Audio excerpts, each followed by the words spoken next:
You're tuning into Black and White Sports on YouTube. The no-holds-barred truth on sports.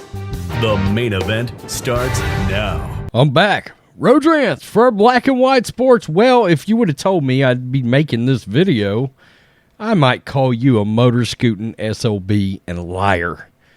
But I'm making it nonetheless because out of nowhere, CNN's Jake Tapper has decided to blast the NBA, Wall Street, Hollywood over their relationship with China. Now, I've got a theory behind this. We're going to look at this article, and I will also give you one of my theories about this because none of us expect somebody like him to come out and make these comments, okay? Actually condemning relationships with China and the cash that's flowing. But I'm going to tell you what I think. Very quickly, CNN. The media is the real virus. You can grab it out of our merch store. I've got the Son of a Gun on right now. Still our best-selling shirt ever. Grab it out of the merch store. This or anything else out of the merch store, 20% off.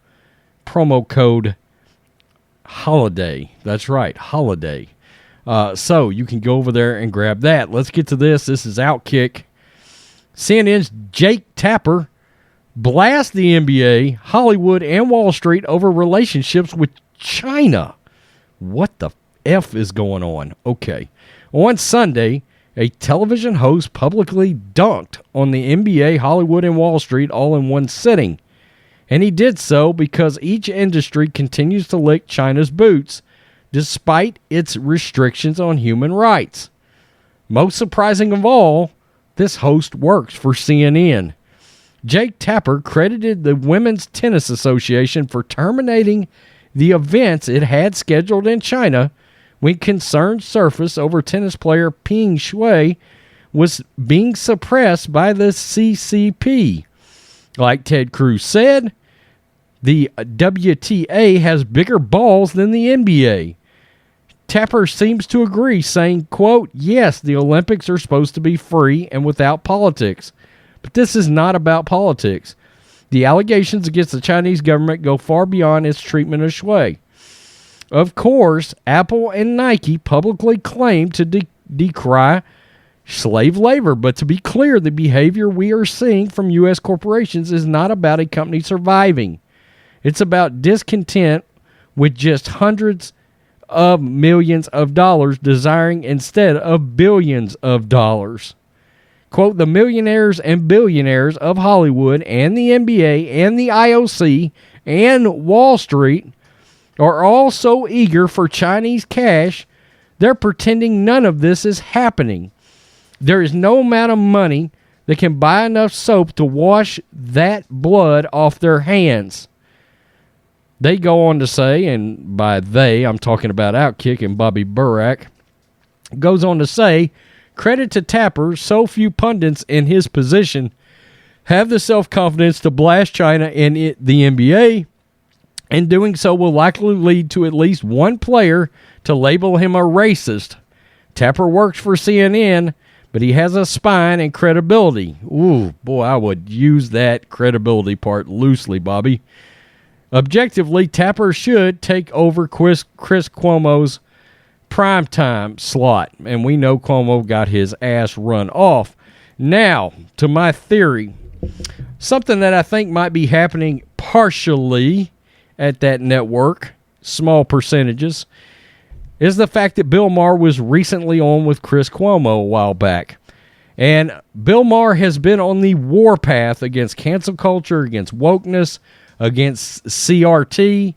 He's been going after all of that, and he blatantly told Cuomo on that show, look, if we don't cease all of this BS, we're going to lose a great majority of the elections going forward as a Democratic Party. Now, Maher's a classic liberal, and I think we know CNN would prefer to have Democratic leadership in office. Although I think their ratings are higher when somebody like Trump's in office, but okay, it makes no sense. And some of this, I believe, stems from a slight bit of course correction from a couple of their anchors, one now who is now gone. The other one being him, Tapper, right? I don't trust CNN as far as I can throw them.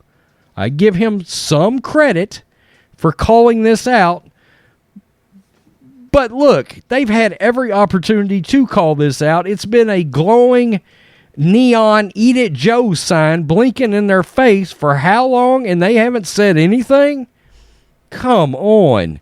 It takes Enes Kanter literally becoming a U.S. citizen and adding a name to his last name, changing to freedom, calling out Michael Jordan, calling out LeBron James, for Jake Tapper and CNN to finally get around to calling this crap out? Yeah, hell hasn't froze over, and CNN is not going to all of a sudden become the network of common sense. I credit him for bringing this up because, let's face it, a lot of his viewers probably don't know much about this crap, all right? But still, I'm very skeptical of anything coming from that network. I'm just going to be. I mean, again, credit for bringing this up. But that network, I will never trust CNN or MSNBC, especially MSNBC. God, Joy Reid, come on. But this is something that as many eyes as we can get on it, that's what needs to happen. And that means more Democratic channels do have to bring this up. Okay. I think it's a little bit of a course correction, though, because they're running scared over the elections after Virginia and a close-ass call in New Jersey. Tell me what you think, black and white sports fans. If I'm wrong, I'm wrong. But, no, I can't give Jake Tapper a lot of credit for this crap at all. We've known about this for how long, and you're just getting to it? Stop. Peace. I'm out. Till next time. Thanks for watching the show. Be sure to like, comment, and subscribe. Be sure to tune in next time on Black and White Sports.